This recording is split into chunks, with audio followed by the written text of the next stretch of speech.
بسم الله الرحمن الرحيم إن الحمد لله نحمده ونستعينه ونستغفره ونعوذ بالله من شرور أنفسنا ومن سيئات أعمالنا من يهده الله فلا مضل له ومن يضلل فلا هادي له وأشهد أن لا إله إلا الله وحده لا شريك له وأشهد أن محمدا عبده ورسوله أما بعد فإن أحسن الكلام كلام الله وخير الهدى هدى محمد صلى الله عليه وسلم وإن شر الأمور محدثاتها وكل محدثة بدعة وكل بدعة ضلالة وكل ضلالة في النار.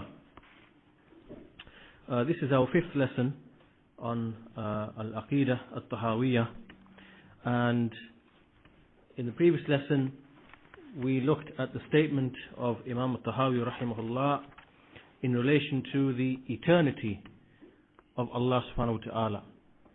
And so Imam At-Tahaawi said, قَدِيمٌ بِلَا إِبْتِدَاء دَائِمٌ بِلَا إِنْتِهَاء, that Allah is eternal without beginning and everlasting without end. And so we mentioned in that lesson a few issues pertaining to the word or to the name Qadim, and how if it's used as a description it is fine, but if it's used as a name, as is done by some of the mutakallimin, those people who spoke about Allah based upon theological speculation, what we call ilm al-kalam, then this is a mistake.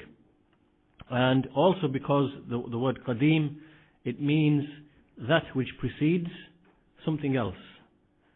Right? So it doesn't necessarily mean that it is that Allah is the one who is the first, because in the Quran we see the name of Allah used is Al-Awwal, and so there is a deficiency in this word Al-Qadim in the sense, from the point of view of the meaning, that it doesn't really convey the meaning that is found in the name of Allah Al-Awwal. So for this reason Imam At-Tahaawi, he added a phrase, Qadimun bila ibtida, Qadimun bila ibtida. So essentially the meaning comes to be the same as Al-Awwal, and we stated in that lesson that this type of wording is from the wording of Ahlul Kalam, then it should really be avoided, and the correct name for Allah, or the correct usage, should be to refer to Allah as Al-Awwal, the first, before whom there is none. And so today's lesson we will look at the next two statements, and the first of those two statements is really a continuation of the statement that we looked at last week. And so this next statement, La yafna wala yabid, La yafna wala yabid, which means that He does not perish. Allah does not perish. The word yafna, La yafna, He does not perish. Wala yabid has the same meaning. The word yabid has the same meaning, to perish. So here Sheikh Salih Al-Fawzan Hafizahullah, he has some brief commentary upon this, and he says that here al-fana, which means to perish, and likewise wala yafna wala yabid, they actually have the same meaning. Allah subhanahu wa ta'ala is described with everlasting life in the Quran. Al-hayah, al-baqiyah, ad-da'imah, which is everlasting life. Allah says, وَتَوَكَّلْ عَلَى الْحَيِّ الَّذِي لَا يَمُوتُ, that place your reliance upon the one who is ever living, the one who never dies. And so al-fana, this perishing, is something that never comes upon Allah subhanahu wa ta'ala.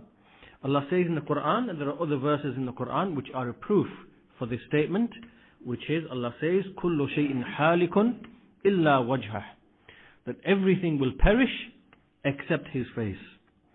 Surah Al-Qasas, Surah 28, verse 88. And likewise Allah says in Surah Ar-Rahman, كل من عليها فان ويبقى وجه ربك ذو الجلال والإكرام, that everyone upon it, meaning the earth, shall perish, and there will remain the face of your Lord full of majesty and honor. Surah Ar-Rahman, Surah 55, verse 26 to 27. So the Shaykh says that to Allah therefore belongs al-baqa, which is that Allah is everlasting. However, the creation are the ones who will die and they will be raised, and they were initially absent or non-existent, and then Allah subhanahu wa ta'ala created them and brought them into existence. And then Allah will cause them to die again, they will die again, and then He will raise them once more. And so this shows that this quality of never perishing, then it is unique to Allah subhanahu wa ta'ala, because He does not have any beginning, and nor does He have any end. As we mentioned in the previous statement of Imam AT-tahaawiyyah, the one before that, قَدِيمٌ بِلَا إِبْتِدَاءٍ دَائِمٌ بِلَا إِنْتِهَاءٍ.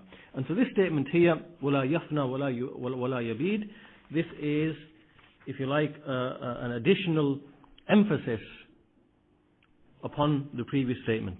As for Shaykh Salih al-Shaykh, then he says that with this statement, Imam AT-tahaawiyyah rahimahullah, he intends two things. There are two issues he intends. The first one is that this adds emphasis, or it gives additional meaning and connection to Allah's complete life, Allah's perfect life, and Allah's complete self-sufficiency. The fact that Allah is self-sufficient, meaning Al-Qayyum, and Allah is ever-living, Al-Hayy, that this statement, وَلَا يَفْنَى وَلَا يَبِيدُ, that Allah does not perish, that this gives some additional meaning, and it is a further explanation of the statement that came before it. دَائِمٌ بِلَا إِنْتِهَاءٍ, that Allah is everlasting, who never ends. That's the first thing, that's the first purpose or intent behind this particular statement of Imam AT-tahaawiyyah. And the second point here is, and the second reason why the statement is made, is that some of the people of innovation, some of the Ahlul Bid'ah, they claimed that Allah's attributes come to an end, or some of Allah's attributes come to an end, and that they perish. And so, or even some of the effects of Allah's names, meaning some of the things which follow on from Allah's names, like for example Allah's mercy, that the effects, Allah's name of Ar-Rahman or Ar-Rahim, His mercy, that the effects of that will come to an end, that they will expire and finish. So the Shaykh says, as for our view, we say absolutely that Allah and His names and His attributes and His actions, that they never come to an end. They are eternal, without beginning, and they never come to an end. And this is different to, again, the people we are speaking of here are the same people we mentioned in last week's lesson, the mutakallimin or the mutakallimun. And these are the people who began to speak about Allah subhanahu wa ta'ala based upon what we call ilm al-kalam. And this ilm al-kalam is something really that the nations before the Muslims, like the Jews and the Christians, they indulged in that as well. They also spoke about Allah subhanahu wa ta'ala based upon this ilm al-kalam. And you see amongst the Jews and the Christians the very same issues that they were discussing about Allah's names, about Allah's attributes, about Al-Qadr. And so these were found amongst them. And this ilm al-kalam itself has its origins in the language and the philosophy and the logic of the Greek philosopher Aristotle. So they began to incorporate his language and his classification of things, and then began to speak about Allah in that manner. So this was the Jews and the Christians, and then the same thing came to the Muslims. And when they brought this ilm al-kalam, what they intended to do with this ilm al-kalam was to try to prove Allah's existence, to prove that Allah exists.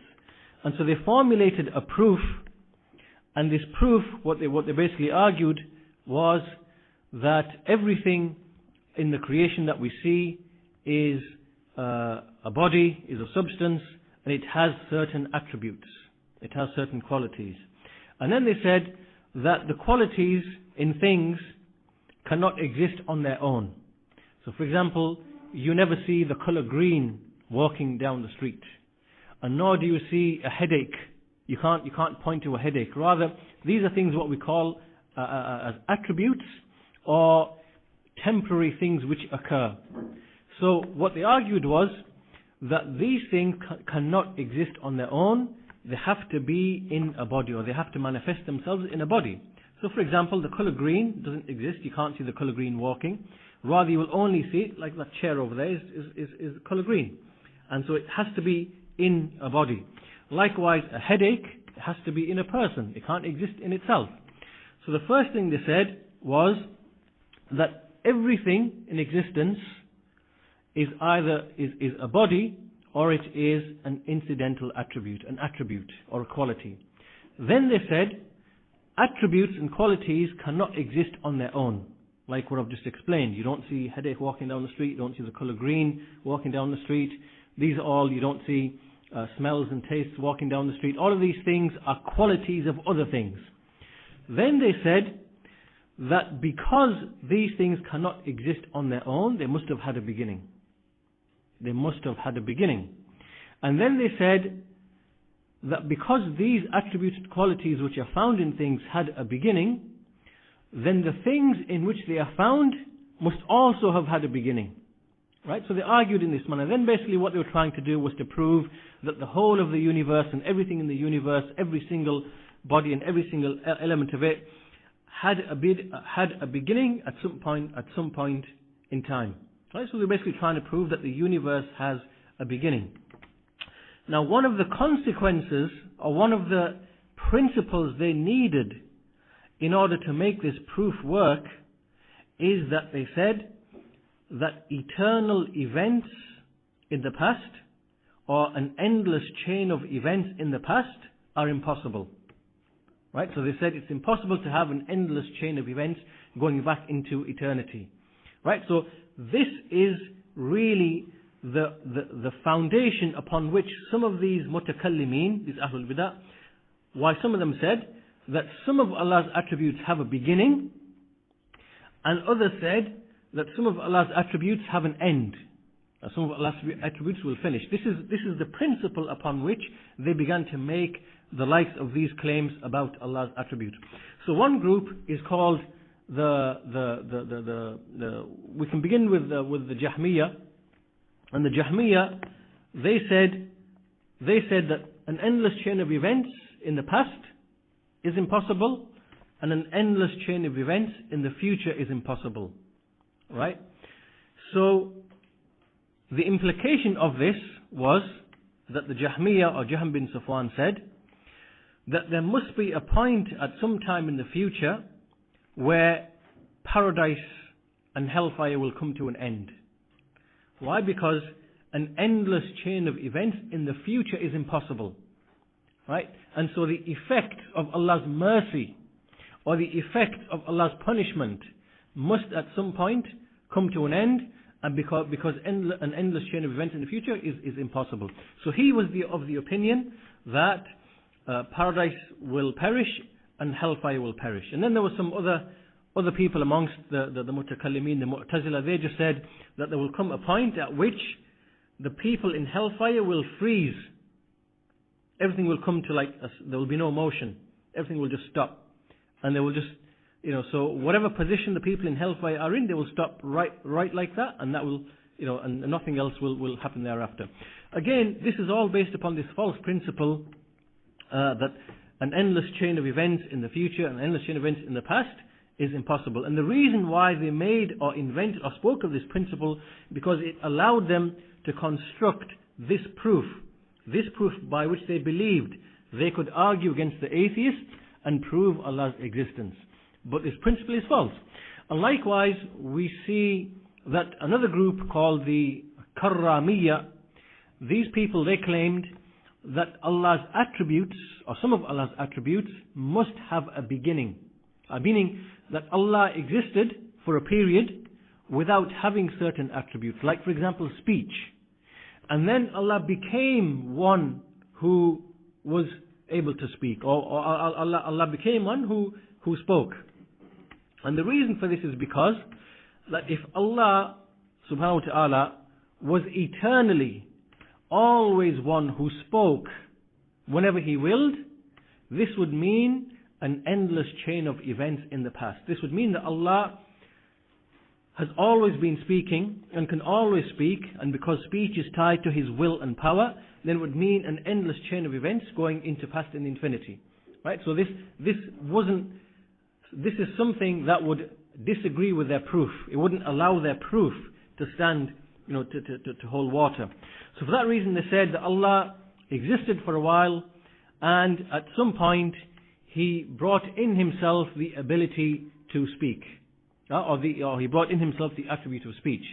And again, so according to them, it means that Allah's attributes had a beginning. So in either of these two situations, we see that the benefit in what Imam At-Tahaawi said, وَلَا يَفْنَى وَلَا يَبِيد, that Allah never perishes, even though he is speaking here of the future, and he's speaking about that Allah's essence and nor His attributes, that they will never perish, then it also applies to Allah, in terms of the beginning, in terms of whether Allah's attributes have a beginning. And this, inshallah ta'ala, he will discuss in the next couple of statements that will come shortly, inshallah ta'ala, or after a short while. But we need to be aware of both of these two things, that Allah's attributes neither have a beginning, and nor do His attributes have an end. Just like His essence does not have a beginning, nor does it have an end. Just like His names do not have a beginning, and nor will they perish. He has never ceased to exist with His names and with His attributes, and as one who does whatever He wills, and who speaks with whatever He wills, whenever He wills. This is what we believe about Allah subhanahu wa ta'ala. But the deviation in this field came from these people, as we said before, the mutakallimin, those people who spoke about Allah based upon ignorance, based upon ilm al-kalam, and then they try to devise a proof to prove Allah's existence. And this proof, in order for it to be valid, then they required this principle that an endless chain of events in the past is impossible. And some of them said an endless chain of events in the future is impossible. On account of these two principles, some of them said that Allah's attributes had a beginning, like the Karramiyya, and others said that Allah's attributes will come to an end, or the manifestations, or the effects from Allah's attributes, like Allah's mercy, for example, or Allah's punishment, that this will come to an end. And all of this is a mistake and is an error. So the Shaykh says after this that we therefore don't define Allah's names and attributes and restrict them to any particular time. Rather, we apply this statement absolutely, that Allah has never ceased and will never cease with His names, attributes and His actions. We apply this absolutely, and we don't make any limitations or restrictions in this regard. And so therefore the saying of Imam At-Tahaawi, وَلَا يَفْنَى وَلَا يَبِيد, this indicates the complete perfection of Allah's rububiyyah, and the complete perfection in Allah's life. He is Al-Hayy, and likewise in His self-sufficiency, the fact that He is self-sustaining, and He sustains everything which is besides Him, meaning that He is Al-Qayyum. This indicates the perfection in Allah's names, Al-Hayy and Al-Qayyum. So this is the end of the statement, وَلَا يَفْنَى وَلَا يَبِيد. And as we said, this really is a further clarification and an additional emphasis of the statement that came before it, دَائِمٌ بِلَا إِنْتِهَاء, Allah is everlasting without end. And so the next statement is the saying of Imam At-Tahaawi, وَلَا يَكُونُ إِلَّا مَا يُرِيدُ, وَلَا يَكُونُ إِلَّا مَا يُرِيدُ, that nothing occurs except what He desires, except what He wishes. وَلَا يَكُونُ إِلَّا مَا يُرِيدُ. And so the Sheikh Salih Al-Fawzan, hafidhahullah, he says that in this statement we see the affirmation of two things. There are two things indicated in this statement. Number one, Al-Qadr, the affirmation of Al-Qadr. And number two, the affirmation of the attribute of Al-Irada for Allah subhanahu wa ta'ala. And Al-Irada, we can translate it as wish or desire. Probably wish is probably the best word. The wish. And so these two things are indicated in the statement, وَلَا يَكُونُ إِلَّا مَا يُرِيدُ, that nothing occurs except what he wishes. And this means that nothing occurs in Allah's dominion, in His creation. No event takes place nothing takes place except that Allah subhanahu wa ta'ala has wished it. Allah has desired it. Allah has wanted it to be. And the proof for this is the saying of Allah subhanahu wa ta'ala in the Quran, in Surah Yasin, right at the very end, verse 82, Allah says, إِنَّمَا أَمْرُهُ إِذَا أَرَادَ شَيْئًا أَن يَقُولَ لَهُ كُن فَيَكُونَ.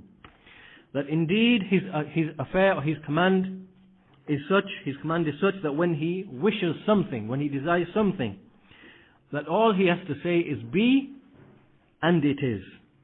Be, and it is.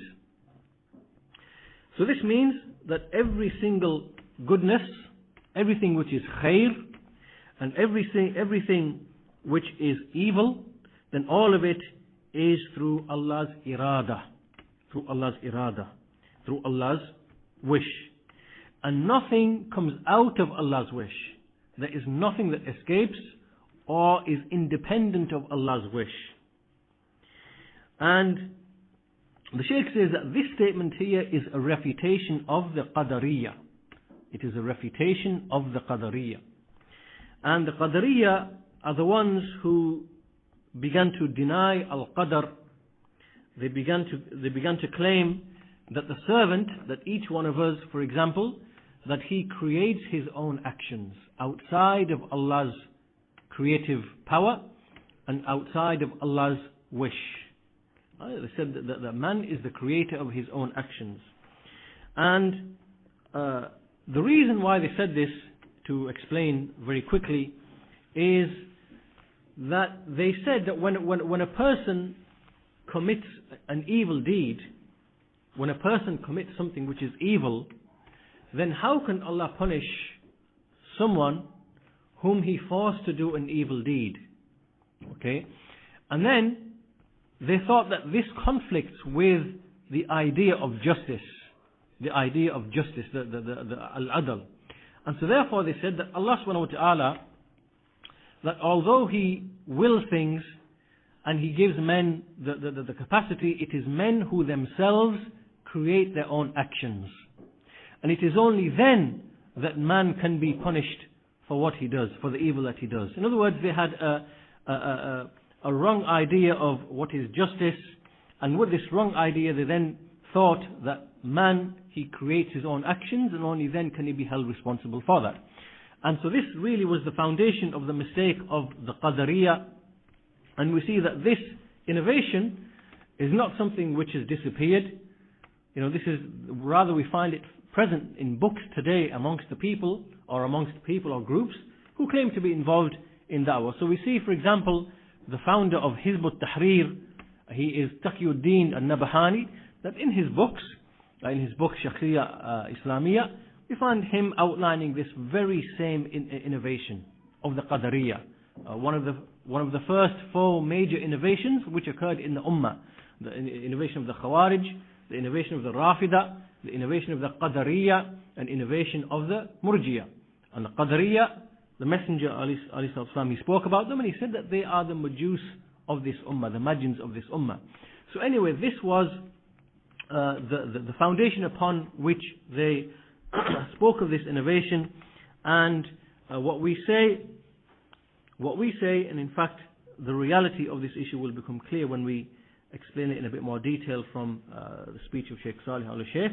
But basically we believe that every single thing which happens, whether it is man's evil deeds, whether it is man's good deeds, then all of it arises and occurs out of Allah's will and Allah's wish. And so one of the effects of this innovation is that it ascribes inability to Allah subhanahu wa ta'ala. It ascribes the fact that there is something within Allah's creation that Allah does not have control or power over. And this is false and it is rejected. And it means that things occur within Allah's creation which He has not wished. And this, as we said, is removing from Allah His power and His control and His complete domination over His creation. And then the Shaykh explains as well that when Allah subhanahu wa ta'ala, when He creates evil and when He creates good, in other words, when He brings about evil, when He brings about good, then all of that is for a wisdom. There is a wisdom behind everything that Allah wishes, everything which Allah wills. So, from the point of view, so for example, from the point of view of evil, as it relates to us, then something is evil as it relates to us. But as it relates to Allah subhanahu wa ta'ala, when Allah brings about evil, meaning in terms of His action, then His action, there is nothing but perfect wisdom and justice behind His action.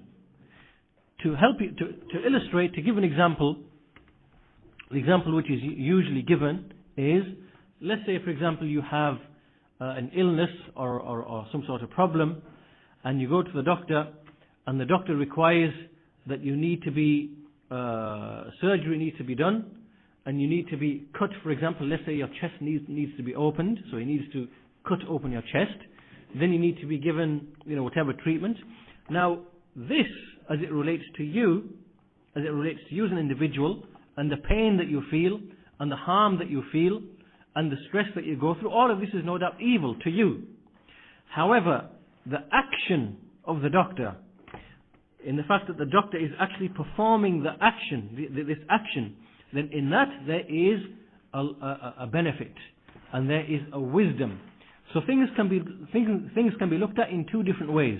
One in terms of the patient, and one in terms of the action of the doctor. And this example is usually the example given. This example is given by Shaykh Ibn Uthaymeen rahimahullah. And so, to help us understand the idea that when it comes to things which take place in the creation, which we see to be evil, then they are evil as it relates to us. But as it relates to Allah's action of wishing that thing, and bringing that thing into existence and making the action to happen, then there is a wisdom behind that, and there is nothing but goodness as it relates to Allah's action that is behind that. But as it relates to the creation, then it is obviously evil as it relates to us. And we can apply this principle in many different ways. To give you one illustration, imagine a thief or a robber, for example. We find someone steals the property of other people, or maybe he harms other people, he oppresses them, he harms them in their wealth, or he harms them in their body and injures them. So now the fact that Allah wished and willed this to occur, then as it relates to Allah, we say that there is some wisdom behind these affairs that take place. Allah wished them, no doubt He wished them, and they took place. But there is some wisdom behind these affairs taking place. So as it relates to Allah, we don't say that this is an evil action. Rather, we say that that there is some wisdom behind this by which Allah intends benefit for the majority, or for the whole of mankind. But as it relates to us, we see that a man stealing is evil, or a man murdering somebody else is evil, and we can apply the same thing to all other types of evils and harms. But as it relates to Allah, then we see that from the wisdom in that is that Allah's hudud are established. So the thief is punished, the murderer is punished, and the idea of wisdom and justice, is found, and through which the rest of the people are protected, right? So we see that even though something might be evil as it relates to us, as it relates to Allah, then there is perfect wisdom. We can apply the same thing to all of what we call the disasters which take place, like the earthquakes and the volcanoes and the tsunamis and so on and so forth. No doubt, as it relates to us, these are evil in the sense that they bring about harm upon the people, and loss of life and loss of wealth and stress and anxiety. So as it relates to us, this is an evil which has occurred. But as it relates to Allah subhanahu wa ta'ala, within this action there is perfect wisdom and perfect justice, and a far-reaching wisdom behind what He does and behind what He wishes. So the Shaykh says that everything in Allah's actions and in Allah's wish, in Allah's irada, whether it is something that is good or whether it is something that is perceived to be evil by us, then all of that has a far-reaching purpose and a far-reaching wisdom. And that wisdom is al-ibtila wal-imtihan. Al-ibtila wal-imtihan, which is to test the people. To test the people, to put them to trial, and to make tamyiz, to distinguish between the khabith and the tayyib. To distinguish between that which is vile and impure, and that which is wholesome and pure. And likewise, in order to reward the people for their righteous actions, and to punish the people for the evil actions. Meaning that these are some of the wisdoms, and these are some of the purposes behind Allah wishing what we perceive to be evil amongst the creation. So all of this wisdom goes back to Allah subhanahu wa ta'ala, and Allah has never created anything which is pointless, or anything which has no purpose, or has no, Allah hasn't created anything just for mere idle play. So this is how we understand this statement, or some of the meanings that arise from this statement, وَلَا يَكُونُ إِلَّا مَا يُرِيدُ, that nothing occurs except what He wishes, that everything comes under Allah's wish, or under Allah's power, nothing escapes from it, and we are not confused by these doubts of the people like the Qadariyah, who denied that that mankind comes under Allah's will in terms of his actions, and who claimed that man creates his own actions, because they had this misconception that how can man be judged if unless he is completely independent to choose and do and act what he wishes outside of Allah's will and power. So they had a misunderstanding, as a result of which they made an error. And this is why Imam At-Tahaawi, you can see here in the opening statements of his creed, you see that he's refuted the groups on the issue of Allah's names and attributes, وَلَا شَيْءَ مِثْلُهُ. We see that he's also refuted the people who claim that Allah's attributes have a beginning, or Allah's attributes have an end. And likewise we see here Allah refuting we see when he speaks about Allah's attribute here of irada, we see that Imam At-Tahaawi, he is refuting the Qadariyah who deny Al-Qadr. And so this is the end of what has been said by Sheikh Salih Al-Sheikh. And so Sheikh Salih Al-Fawzan, and Sheikh Salih Al-Sheikh, he says that there are a number of issues around this statement. But first of all, he says that what are the proofs for this statement? The proofs are the saying of Allah subhanahu wa ta'ala in Surah Al-Insan, Surah 76, verse 30. Allah says, وَمَا تَشَاءُونَ إِلَّا أَن يَشَاءَ اللَّهُ, that you do not will except as Allah wills. Indeed Allah, إِنَّ اللَّهَ كَانَ عَلِيمًا حَكِيمًا. Indeed Allah is all-knowing, all-wise. And likewise he says in Surah At-Takwir, Surah At-Takwir is Surah 81, verse 29, وَمَا تَشَاءُونَ إِلَّا أَن يَشَاءَ اللَّهُ رَبُّ الْعَالَمِينَ, that you do not will except as Allah wills, the Lord of the worlds. And we see that here the Shaykh has used verses which mention Allah's Mashi'ah. Now we have two things. We have Allah's Irada and we have Allah's Mashi'ah. And we have to understand that Allah's Irada is not entirely the same as Allah's Mashi'ah. And when we say Allah's Irada, there is a difference which will be explained shortly, inshallah ta'ala. But what we should understand, that when it comes to Allah's Irada, when we speak of Allah's wish, so in order to make it clear in English, when we say Allah's Irada, we will use the word wish, Allah's wish, or Allah's desire. And when we say Allah's Mashi'ah, we will say Allah's will. Allah's will. Right? So to help us distinguish between the two things in English. So when we speak of Allah's Irada is of two types. Allah's Irada is of two types. Allah's Irada is, the first type is Allah's Irada Kawniyah. Al-Irada Al-Kawniyah. This refers to everything which occurs within the creation. Everything which occurs in the creation and takes place in the creation, it occurs by way of Allah's irada kawniyya, meaning that Allah's wish that relates to the creation, that relates to everything besides Him. And so this is what we call the irada al-kawniyya. And the other type of irada is the irada shar'iyya. Irada shar'iyya.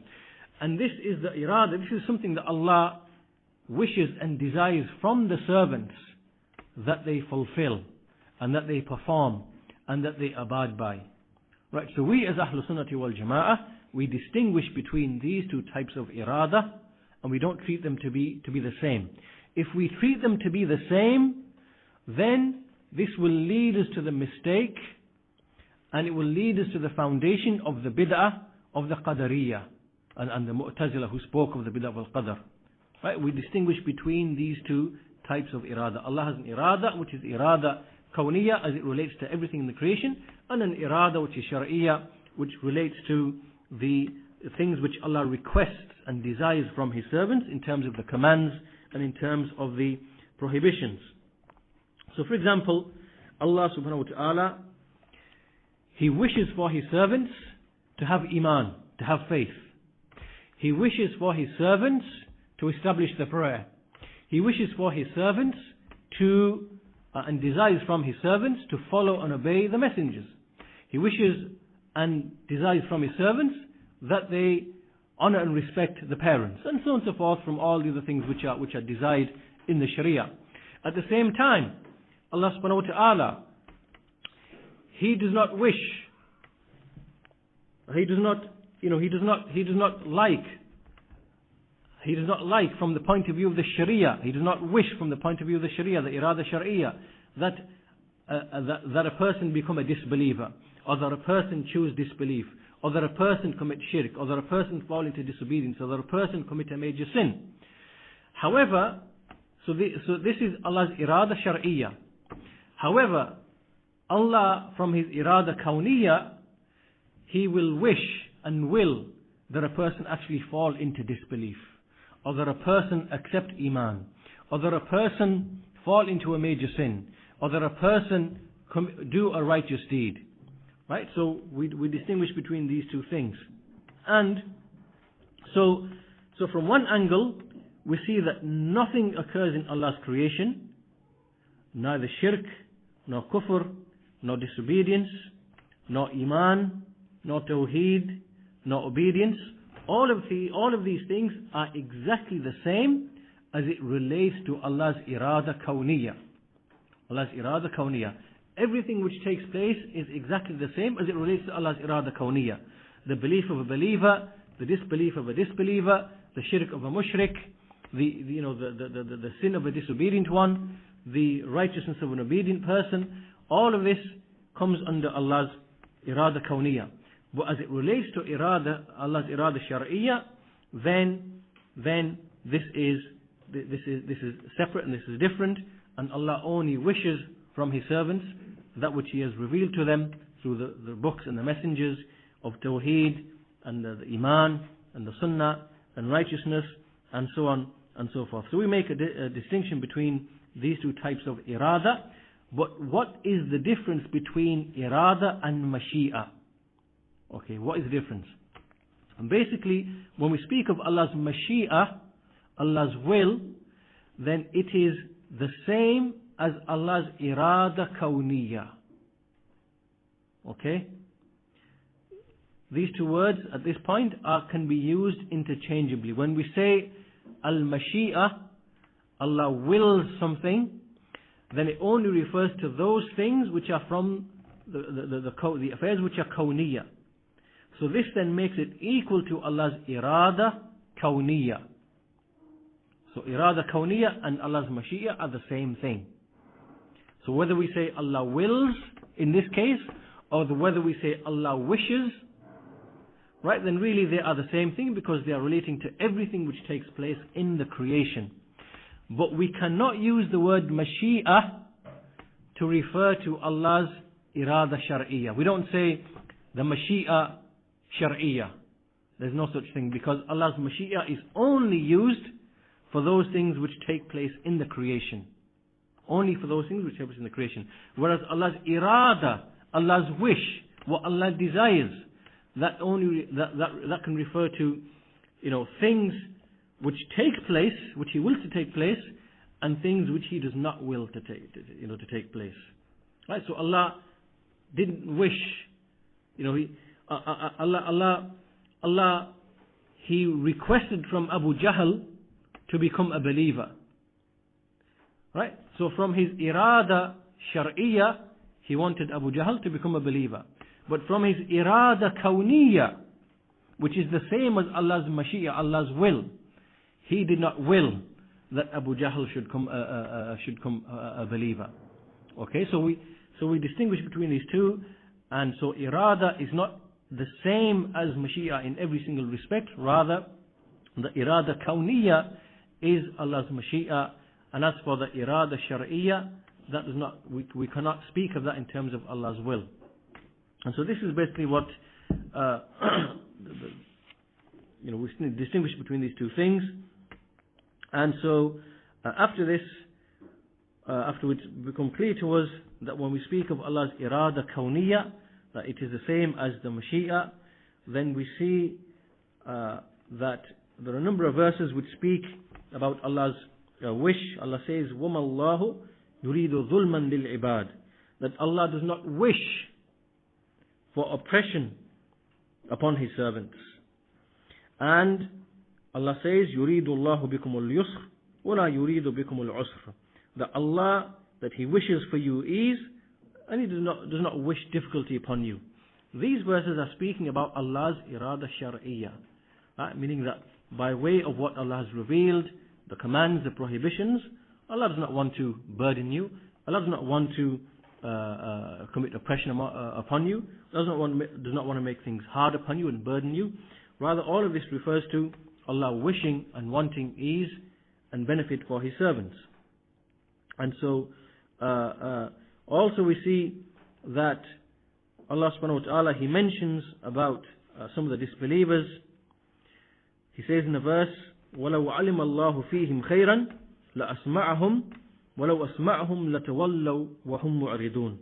Allah says that if Allah knew of any goodness in them, He would have made them to hear, made them to hear the guidance. But if He had made them to hear, they would have simply turned away, and they would have turned away. This shows here that this comes back to Allah's knowledge. Allah is speaking about a group of people, and Allah knows that there is no goodness in them. And so for that reason, He did not cause them to hear the guidance. So He did not will from His mashi'a, or from His irada kawniyya, He did not will them to hear the message. He didn't will it for it to occur. Why? Because He knew that if He had willed for them to hear the message, they wouldn't have listened anyway. They would have simply turned away. So what this proves and what this shows, this verse, is that whatever Allah wills will occur. Whatever Allah does not will, meaning with the Mashiach, will not occur. And it is also in Allah's knowledge that if He had willed something to occur with His will, then He would have known what would have happened. Okay, and then even if that thing never even happened in the first place, even if He never willed it in the first place. So all of this shows that Allah's mashi'a, Allah's will, which is the same as Allah's irada kawniyya, which is Allah's wish tied to the affairs of the creation, then this is tied to Allah's knowledge and His wisdom. It is tied to Allah's knowledge and His wisdom. What does this mean? This goes back to the point we mentioned earlier, that for example, if Allah wills for an earthquake or a tsunami or some kind of calamity or some sort of disease or whatever it might be, then Allah has willed that thing to occur with mashi'a. And Allah has wished for that thing to occur with the irada kawniyya. And this is tied to Allah's ilm, His knowledge, and it is tied to His wisdom, hikmah. It is tied to those affairs. And we see that as for the irada shar'iyya, meaning that which Allah wishes and desires from the servants that they perform, even though He might not will that they perform it, right? So Allah wishes from you, Allah wishes from a person, like we said about Abu Jahl, for him to become a believer. Yet Allah, or Abu Lahab for example, He wished for him to become a believer, yet Allah willed for him to never become a believer, right? And all of this is, so Allah's will here, which is the Mashi'a, is tied to Allah's wisdom and His knowledge and His knowledge. So from this we see that when Imam At-Tahaawi says وَلَا يَكُونُ إِلَّا مَا يُرِيد, that nothing occurs except what he wishes, what is he talking about? Which irada is he speaking about? Is it irada shar'iyya or irada kawniyya? Irada kawniyya. He's speaking about irada kawniyya. It refers back to the irada kawniyya. And from this we distinguish, as we said, the important point to take from this is that we distinguish between the irada shar'iyya and the irada kawniyya. And by not distinguishing between these two things, then we fall into the innovation and the mistakes of the people like the Qadariyya, who could not distinguish between these two things, and they had a misunderstanding about what is the notion of justice, al-adl, as it relates to Allah subhanahu wa ta'ala. And the second point that the Shaykh explains here is that we can look at this thing from 2 points of view, from the point of view of Allah subhanahu wa ta'ala and from the point of view of the servant. So it's similar to what we said before, that when Allah wills a thing, or when Allah wishes a thing with His irada kawniyya, we see nothing but wisdom in that action. But as for the servant, when we see a servant has his wish as well. He has his irada, he has his mashi'a, and he does things according to his own mashi'a. Now it could be the case that Allah's irada shar'iyya, that Allah's irada, that when He requests something from the servant and when He wills it from His irada kawniyya, that it happens that the servant's irada agrees with that, in the sense that a servant, he does something which agrees with Allah's wisdom. And it could be the case that it does not agree with what Allah has willed or what Allah has wished. To give an example, again, some of this is quite technical, and the best way to really explain it is to give examples. This is when Allah subhanahu wa ta'ala, He wishes from a servant to, for example, let's say to write a will, for example. And so when He writes the will, there will be a certain wisdom behind that, which is that the wealth will be distributed according to His wishes, and there will be no disputes amongst the people who He leaves behind from His family. And so there's a wisdom behind that. And so this is something Allah has requested and wished from the servant. And then the servant, Allah may will, or He may wish from His irada kawniyya, that the servant, that he might do this or he might not do this. So He might write the will, or He might, His legacy or His will, or He might write it but do it upon injustice, meaning that He gives away more than 1/3 of his wealth, or that He leaves something from someone. So He basically does something which is incorrect. So in this case, even though in Allah's action, we say here that from the point of view of Allah's irada shar'iyya, meaning what Allah requests and wants from the servant, obviously there is wisdom, because everything in the Sharia there is wisdom. In terms of what Allah actually willed to happen from His mashi'a and His irada kawniyya, in fact what actually took place, which is whether the servant did or didn't write the will according to the right way. Then whatever the case, in either of the two situations, yes he did, yes he didn't, then there is nothing but perfect wisdom in Allah's action, right? In Allah's mashi'a, in what Allah will to actually take place. And likewise in Allah's irada kawniyya. But as for the servant, if the servant agreed with, if the servant in his intention, in his irada, he was intending that I am going to write the will according to the Sharia and give everyone equal right, then here it has happened that by way of Allah's irada kawniyya, that the servant's irada and the irada of the Sharia, it has come together. And if the man didn't, write it according to the Sharia and he pressed somebody or whatever, then here there is no wisdom in that man's action. The wisdom has gone from that man's action, and so even though in Allah's action there is still wisdom. Do you understand? So we have to distinguish between all of these different situations, and not to treat them as the same thing, because as we said before, not making these distinctions, it will cause us to fall into the mistakes of the Qadariyya. And so for this reason, the conclusion that we come to from this is that when we speak about Allah's action, then everything which takes place in His creation agrees with wisdom, with hikmah. Right? So this is the lesson that we're taking from this. Everything that He does, that takes place as it relates to Allah, it is in agreement with wisdom, with hikmah.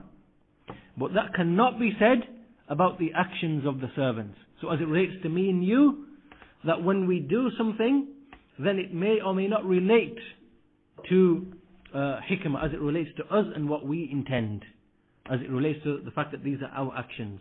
But as it relates to Allah subhanahu wa ta'ala, then it is nothing but perfect wisdom. Again, to give an example, it may be the case that Allah establishes an evil ruler upon the people. This ruler oppresses the people, kills them, murders them, takes their wealth, imprisons them, beats them, and so on and so forth. Right? This action by the ruler is evil. This is evil on behalf of the ruler. And nothing that the ruler does can be said to be wisdom, as it relates to his actions judged by the Sharia. As it relates to Allah subhanahu wa ta'ala, then every single deed of that ruler, all of his murder, all of his killing, all of his oppression, all of his confiscating the wealth, imprisonment and everything, all of that, then we say that in all of that there is a far-reaching wisdom. Because there is nothing in Allah's creation that is not from His wisdom. Okay? So in other words, what we're doing here is that we're trying to separate and distinguish between the actions of the servants and what can be said about them, and the irada of the servant, and likewise the actions of Allah and the irada of Allah, which is irada shar'iyya and irada kawniyya. So everything which is from Allah's irada kawniyya, meaning that Allah's wish that relates to the created affairs, which is the same as mashi'ah, then all of that is perfect wisdom as it relates to Allah subhanahu wa ta'ala, as it relates to the actions of the servants and their will and their wish. Then we can't say the same thing, that there is wisdom in that, unless it agrees with Allah's irada shar'iyya, unless it agrees with Allah's irada shar'iyya. So the conclusion here then from this is that everything that is good is ascribed to Allah subhanahu wa ta'ala, meaning that everything which takes place as it relates to Allah is goodness and wisdom. And evil is not to be ascribed to Allah subhanahu wa ta'ala. We don't say that that Allah performs evil or Allah does evil. This cannot be ascribed to Allah's action. Rather we say Allah creates evil, and in His action of creating evil there is perfect wisdom and justice. That in Allah's action of creating evil, it is perfect wisdom and justice. But as for the evil, it exists only amongst His creatures and the created beings. But as for Allah, like when Allah, as we said, in all the examples that we gave, whether a thief steals, whether a murderer he murders, whether a ruler oppresses and kills and confiscates wealth, whether a tsunami takes place or an earthquake takes place, all of these are from Allah's actions. And in Allah's actions, each of those actions are perfect wisdom and justice. But as it relates to us, then the evil is found amongst us. So the killing of a murderer is evil, the stealing of a thief is evil, and so on and so forth, to all the other things that we find, diseases and other disasters. All of that we treat that to be evil as it relates to us. And so from this, Allah's irada is always in accordance with hikmah. This is what you should be writing down as the conclusion, that Allah's irada is tied to His ilm and hikmah. Allah's irada is tied to His ilm and His wisdom, to His knowledge and His wisdom.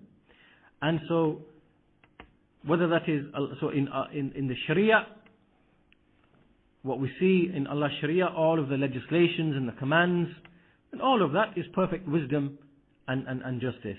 And likewise in what Allah wills to occur from His irada kawniyya, and what Allah wills to occur from His mashiyah, all of that likewise is from perfect justice.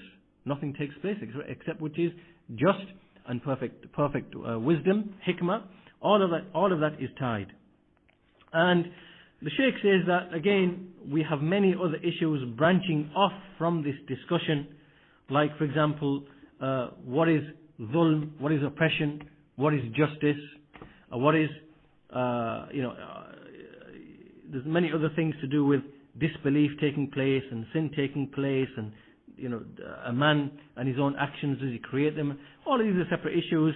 But because later on in At-Tahaawiyyah's creed we see that Imam At-Tahaawi discusses the issues of qadr in a bit more detail, then these issues will be dealt at the appropriate point in At-Tahaawiyyah's creed when we come to that, inshallah. But for now, the purpose here behind the statement وَلَا يَكُونُ إِلَّا مَا يُرِيدُ وَلَا يَكُونُ إِلَّا مَا يُرِيدُ, that nothing takes place except what He wishes, then what we need to take away from here is, first of all, everything comes under Allah's wish. Nothing escapes Allah's wish, and by wish we mean Allah's irada. And Allah's irada itself is of two types, the irada shar'iyya and the irada kawniyya. And when it comes to mashi'a, when we use the word mashi'a, then by mashi'a we do not treat it to be exactly the same as Allah's irada from every single respect. Rather, we say that there is Allah's irada shar'iyya, which is what Allah wants from His servants and requests from His servants, that they abide by the Sharia. This is what we call irada shar'iyya. And then there's the irada kawniyya, which relates to what actually takes place. Right? So it's not the case that it is not the case that Allah loves everything which He wills to take place. Right? So if Allah wills Abu Jahl or Abu Lahab to be disbelievers and to remain disbelievers, then it does not mean that Allah loves what He wills to take place. Rather, Allah dislikes disbelief. Allah dislikes shirk. Allah dislikes disobedience. So again, we have to be clear about these issues, that not everything that Allah wills from His irada kawniyya or from His mashiyah does He actually love. Right? So that's another issue, inshallah, that maybe we'll discuss when it comes later on. But these are some of the points that we should try to associate with this particular point of Imam At-Tahaawi, وَلَا يَكُونُ إِلَّا مَا يُرِيدُ. I know that some of the issues here are quite technical and maybe difficult to grasp without lots of examples. But inshallah, if there's anything that's not unclear, then if you have any questions, we can address them, inshallah ta'ala. Otherwise, as we said, this issue is dealt later on in At-Tahaawiyyah's creed, where he discusses al-qadr in more detail. So maybe those issues will be expanded upon at the relevant point, inshallah ta'ala. So if you have any questions on anything that's been said, feel free to ask before we conclude.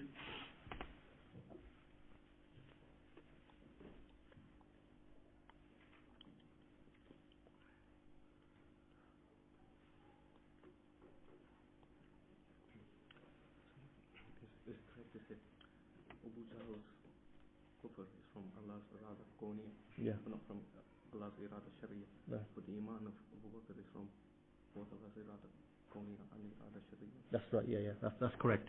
So when we see, for example, that the kufr of Abu Jahl and Abu Lahab, that is from Allah's irada kawniyya, in that Allah willed it to occur and decreed for it to occur, and so it occurred. But it is not from Allah's irada shar'iyya.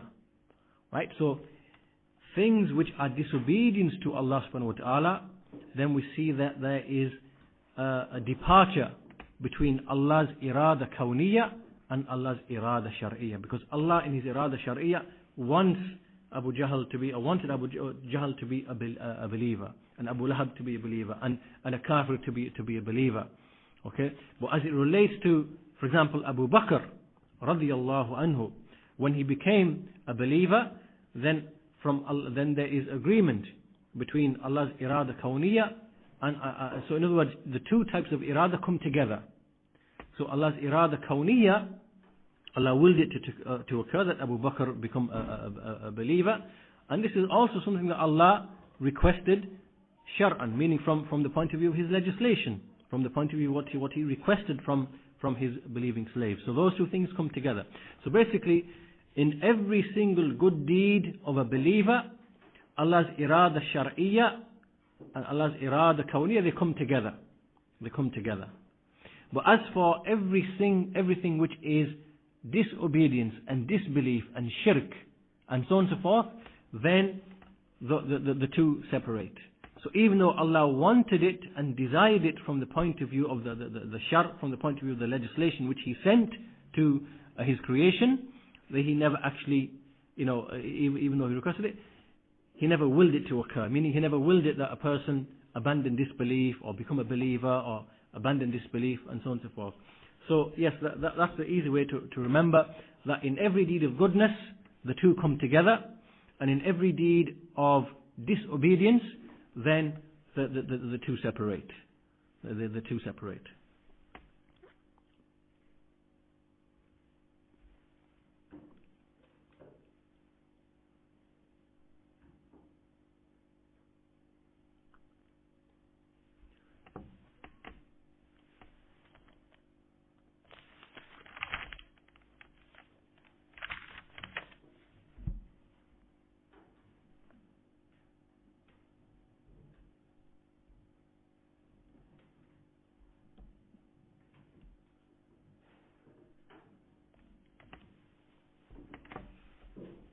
Any other questions?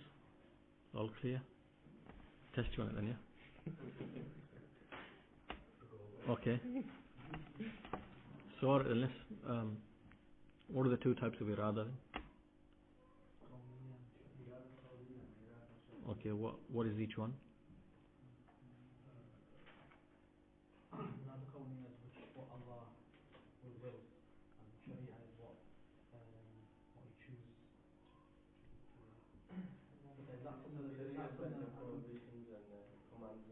Yeah. Rather, Sharia is what Allah requests from the servants. He wants the servants to abide by this. Is Allah's irada shar'iyya. He wants everyone to follow the messengers and to worship Him on Tawheed and so forth. This is irada shar'iyya.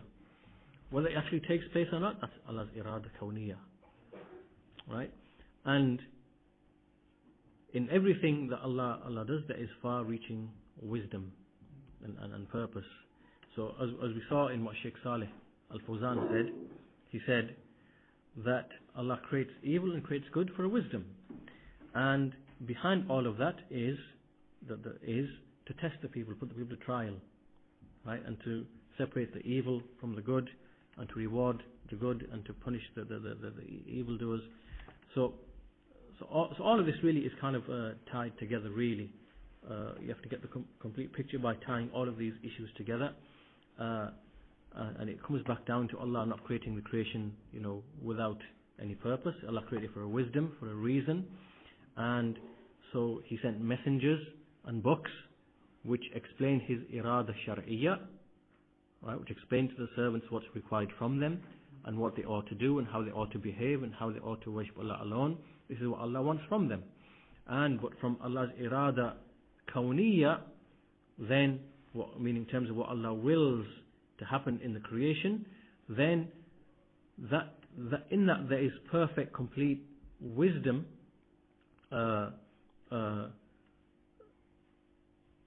through which Allah, as we said, tests the people and separates the evil from the good, and and so on and so forth. So for that reason, not everyone is a believer. If Allah willed, everyone would have been a believer, but He never willed. And what's the reason for that? There's a far-reaching wisdom and a purpose behind that, which is what? Which is to raise the believers and to lower the disbelievers, and to reward the righteous and to punish the sinful, because that's the far-reaching wisdom behind Allah's creating the creation. So these affairs that take place amongst the creation of what we seem to be evil, what appears to be us to be evil, and Allah willing it to occur, like the disbelief of a disbeliever and the sin of a believer, all of that, there is a wisdom and a reason behind that, which all leads to, as we said, this great goal or this great objective, which is to test and to put the people to trial, and to put some into paradise and to put some into hellfire, and which Allah had already decreed when He took the souls of the son of Adam from Adam, and decreed a portion for the hellfire and decreed a portion for paradise. So Allah gave full choice to disbelievers to become. Yeah, everyone has full choice. No one feels compelled to do anything, right? And this we know, and this argument against al-qadr is really futile, and the best way to argue against people who make this claim is really to give two examples. And this is something that no one can really deny. The first example that you give is that if you had two routes or two journeys to arrive at a certain destination, and on the first route, if you went that way, you have highway robbers, there's no stops, it's long, it's windy, it's rocky, it's this and that, whatever, and that's one way you can choose. And the second way, if you chose the second route, you find that it's the shortest route, people are nice, there are stops on the way, there is this, and every person knows that he will be free to choose one or the other. These are choices that come to you every day in your life, and no one at any time feels that he has ever been forced to make a choice. Right? Everyone always chooses that which is going to be what they perceive to be good for them, what they perceive, and keep away from what they perceive to be evil from them. And so the idea of choice, everyone feels and knows that they have choice. No one can, not even a disbeliever, can deny that they have complete, perfect choice in what they choose and what they do. That's the first thing.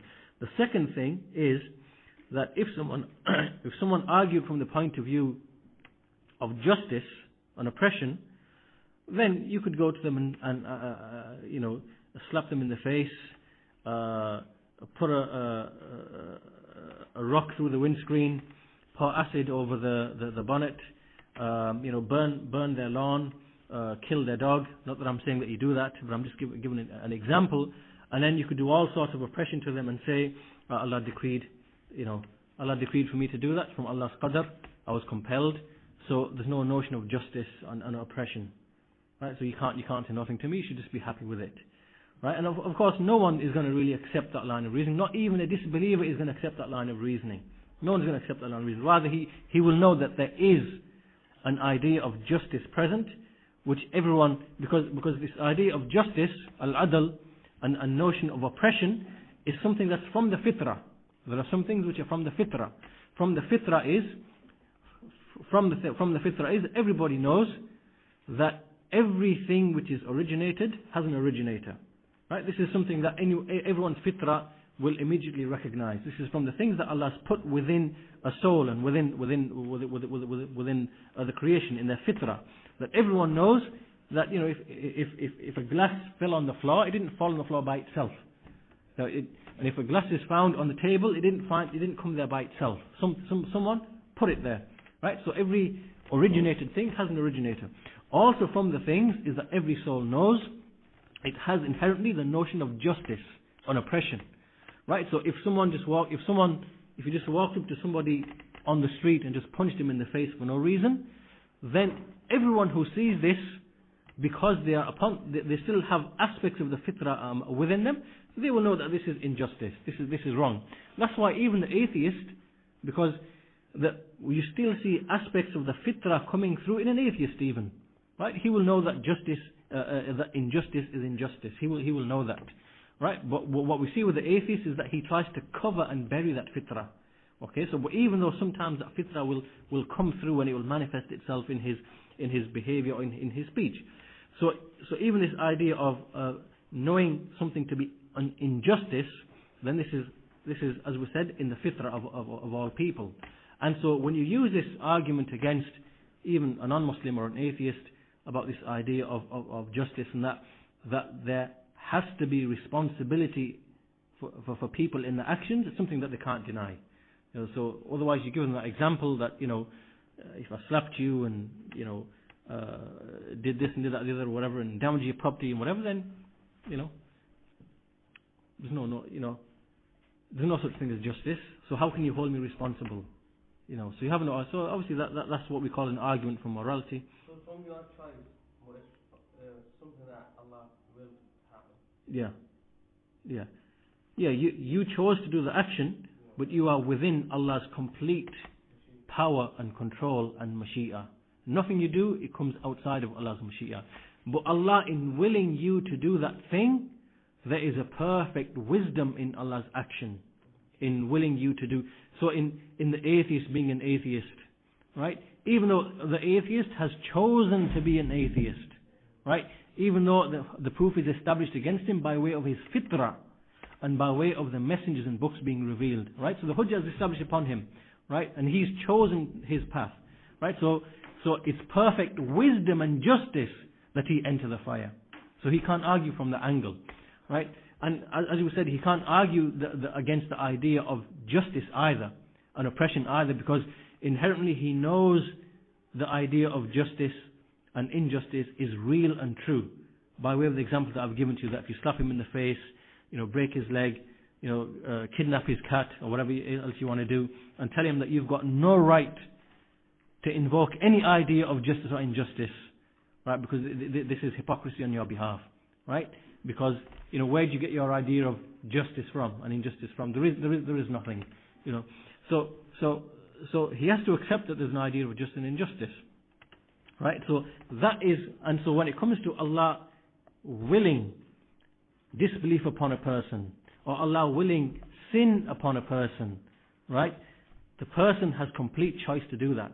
A person is completely free to go and steal, to murder, to rape, to whatever, to perform his obligations, not perform his obligations. No one feels compelled to do anything, right? A person doesn't say when he, for example, enjoys his food, or I was compelled to eat the food.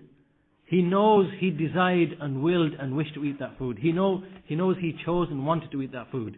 So when it comes to the good things, he will readily accept that yes, I willed and I wished and I have a desire and I want to do it. So when it comes to good things, obviously now there is a will and a wish, and he knows that he's got the choice, and he feels and he knows he's got the choice to do that.